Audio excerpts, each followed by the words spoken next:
The questions for Surfside. So we're going to be taking your questions. If you go to surfsideppc.com, ask, just surfsideppc.com/ask. You can ask us questions right there, and we're going to try to answer them with a video and also with a blog article. So today's question is, how do I drive more traffic to my e-commerce website?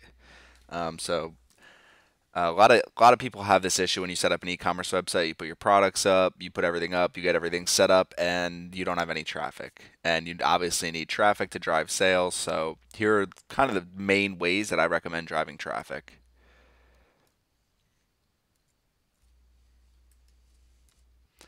All right, so number one is going to be content, content, content. So basically, any content you can build, whether it's a blog article, whether it's a video, um, whether it's a helpful guide, depending on what you're selling, any content you can build is going to help drive traffic to your website. So let's say, I'm going to use the same example. Let's just say you have an e-commerce website where you sell art related to flowers. So you have all sorts of flower artwork. It's a pretty popular thing. So let's say you have tulip artwork, you have rose artwork, and let's say you have 33 tulip paintings. What you can do is build an article, literally 33 tulip paintings that would be perfect in your home. And you keep building these types of articles, whether it's canvas art, whether it's paintings, whether it's whatever category it is, you keep building all these different pieces of content and you connect them with your product pages. You link, products from your product page directly to these articles. And not only is it helping your internal linking on your website, but all this content is eventually going to help drive search engine traffic to you. So when someone types in tulip paintings, if you have, a nice 1,000 word article, all these different paintings that people are looking exactly for, then you can reach them at the right time, right moment. Content's a long-term strategy, so don't think you're going to post, one blog post, one video, one helpful guide, whatever it is you're creating, and everyone's just going to show up at your website the next day. It's something that you need to do daily.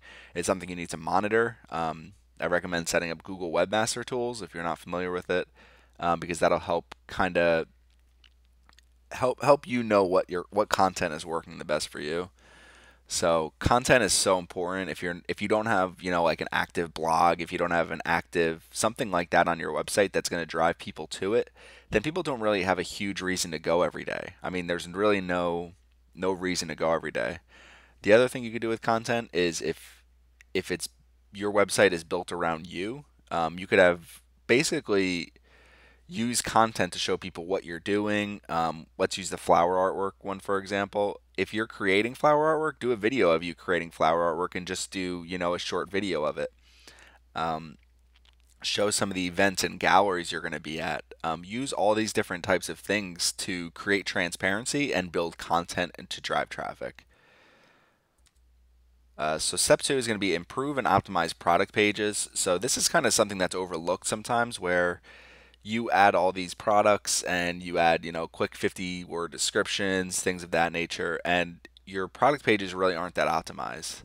So what you want to do, and to step back a second into content, between content and optimizing your product pages, you should have a set of keywords that you're trying to target and you're trying to optimize for through search engines, because that's how you're going to drive the most traffic without paying for it, is through search engines. So optimizing product pages, again, the example of tulip artwork, maybe you have red tulip paintings, maybe you have green tulip paintings, you have all these different colors, and make sure that whatever the painting is has some of these keywords in them.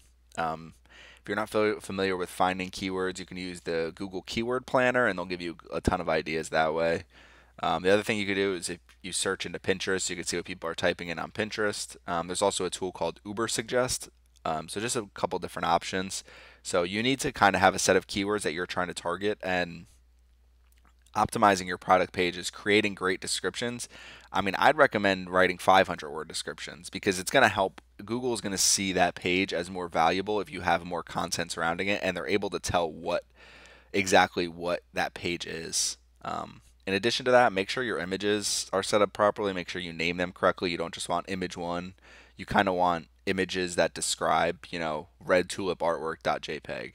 and you want to use alt text to say red tulip artwork, because then when Google's searching, when people are using image search, or even when Google's, going through your website, they're able to tell exactly what's on the page a lot easier when you tell them that. And that's the whole point of optimizing your images. So optimizing product pages is always something you can improve on. And it's something you want to really take advantage of and pay attention to. So step 3, so you have all this great content, you have great product pages, your website's set up very nice. You probably already have social media channels that you're using. Hopefully you have an email list that you're using, but these are huge, huge, huge ways to drive traffic to your website, because if you could build social media communities on Facebook, Twitter, Pinterest, Instagram, Snapchat, whatever it is, that's going to help you drive traffic to your website. It could even be YouTube. Whatever it is that's going to help drive traffic to your website, you want to build social media communities. Facebook tends to be a huge traffic driver, Twitter tends to be a huge traffic driver, and Pinterest tend to be a huge traffic driver. Depending on what you're selling, you might look at LinkedIn. It's kind of more professional network. Snapchat, you might not drive a ton of traffic through Snapchat, but depending on what you're selling, it might be very important for you. Instagram, helping you drive more traffic, so that's another channel you're going to want to use, a visual channel. So social media building, once you get a Facebook page with, let's say, 10,000 likes, when you put out an article, you might get 100 clicks on it. And that's a quick 100 clicks that you're driving to your website that you wouldn't have otherwise had. Um, Email list communities. Now, this is probably the most important thing, even more important than social. Building your email list is so vital, because I've worked with e-commerce clients that have this huge email list of people that have bought from them, people that they've signed up at shows, at different things of that nature. And what's what's so amazing is they can send out an email and drive a couple $1,000s in sales right away. They're very selective about sending out their emails, but they have, an incredible email list community. So, highly recommend building your email list. You do that a lot by doing giveaways. You want to cross promote your email list on your social media channels. Just put out a post, follow us on, follow our newsletter. You want pop-ups on your website. You want things on the sidebar of your website. On your mobile website, you might want something that comes up from the bottom that allows people to enter. So building an email list is really about getting in front of people and making sure they see that you have an email list and giving them incentive to join. And then once they're on it, you want to build these communities to last long term. So email lists, just, you don't want to spam people. You don't want to use it as, okay, we need $1,000 in sales, so let's spam our email list. You need it as, we want to keep building this for the long term, as a long term, profitable thing that we can send out our content to and make, earn revenue. Step 4, so now we're getting to paid methods. So pay-per-click advertising. For e-commerce, I highly recommend using Google AdWords search. So in the example of flower artwork, you'd want to set up a campaign targeting all these different keywords: tulip artwork, rose artwork, all these types of different things. The other one you want to do is Google Shopping. So Google Shopping ads are the product listing ads that you see show up in search results. If you do a quick search right now for white shoes, you'll see them come up.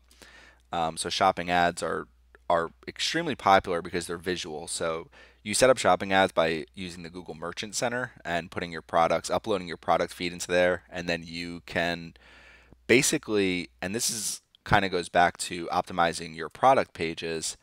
So with Google Shopping, they basically pull the content from your website and target keywords that way. So the better your product pages are, the more descriptive your products are. Really, the better keywords that you're going to be targeting. Um, Now you can kind of duplicate everything you do on Google AdWords directly through Bing Ads. So Bing Ads also has a product listing ads format. You upload your product feed using the Bing Merchant Center. And you can also target search keywords in Bing Ads. I'd highly recommend setting it up for all of it, testing it, and seeing what works best. I've worked with clients where Google Shopping ads were extremely profitable, and I've worked with clients where Google AdWords, those types of ads were extremely profitable. So it's really a matter of testing. And what you want to do is set up the product listing ads on both channels and search ads on both channels, because it's going to help you drive traffic to your website. In addition to search shopping, the other thing you want to do is set up retargeting. So through Google AdWords and Google Analytics, you can set up audiences based on people who visit your website. And you might want to look into dynamic retargeting for an e-commerce website, where when people view a specific product, they get shown ads for that specific product. Otherwise, you can use with retargeting. The other thing you can do is I recommend using like a better deal on the second time around. So when someone comes to your website and doesn't convert, they see a display ad just to go back to your website. There's really no incentive for them, but if they do see a display ad where they save 10% today only, then it's kind of an incentive to go back, buy something that day. So with retargeting, you either want to send out a message where it's a better deal the second time around, or you want to use dynamic retargeting to make sure that you're sending people the specific products they've shown interest in. All right, so step five is going to be our last step here. I mean, there's other ways to drive traffic to your e-commerce website, but these are five major steps that you can take today. And well, I guess over the next week, it's kind of a lot of work, but five major steps that you can start building upon right now and seeing as a long-term and short-term solutions. So step five, social advertising. So you can pay to run social ads on Facebook, Pinterest, Instagram, Twitter, LinkedIn, really any social network. Snapchat has ads. I'm not sure how much traffic they drive, but social advertising, Facebook, you won't find better targeting anywhere else besides Facebook. There's no better targeting. They have so much data about people. People give all their data to Facebook. So you could target by college. You could target, really, really deep with interests based on the pages they like. You could target by net worth. You can obviously do your standard geographic and demographic targeting. You can build retargeting audiences.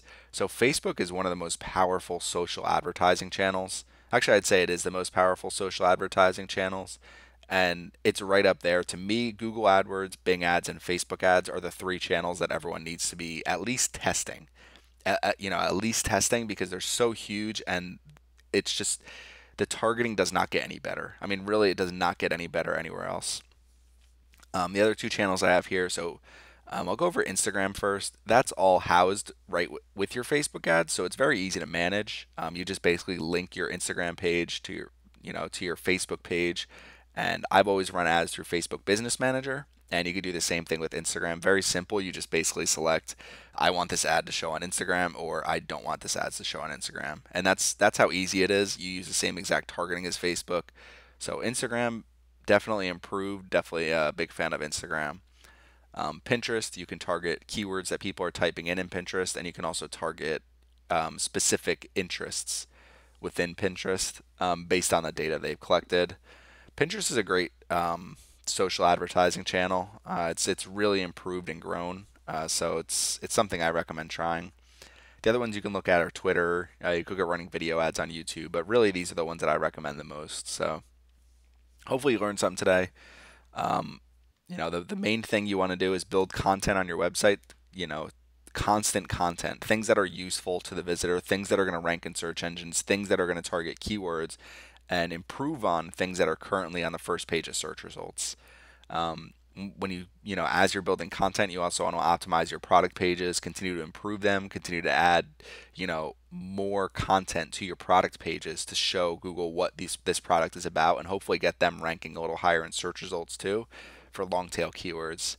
Step three, you want to build social media and email list communities. So important. Building communities, you can send out a link right away. You finish a blog article, you send out a link, you got 1,000 people coming to your website. That's what a lot of big brands have, and even small brands is when they finish something, they have these communities that they send their things out to, and then the communities go to the website, share those posts, do all these different things, and it's just about a long-term vision of building a community of people. Step four and five, paid advertising, Google AdWords, Bing Ads, Facebook Ads, Instagram, Pinterest, Google Shopping, all these different options. You want to, to me, I know budgets aren't limitless. If you had a limitless budget, you'd want to test, $2,000 in each, monitor them in Google Analytics, and see what's driving the most results back to your website. You don't just want to drive traffic, you want to drive sales. So if you could drive 1,000 people to your website for, let's say, $1,000, and it turns into $2,000 in revenue, that might be worth continuing over and over and optimizing and refining and improving. So some ideas to drive traffic to your e-commerce website. Hopefully you learned something today. If you're struggling with your e-commerce website, driving traffic, driving sales, you could always give us a call at Surfside PPC.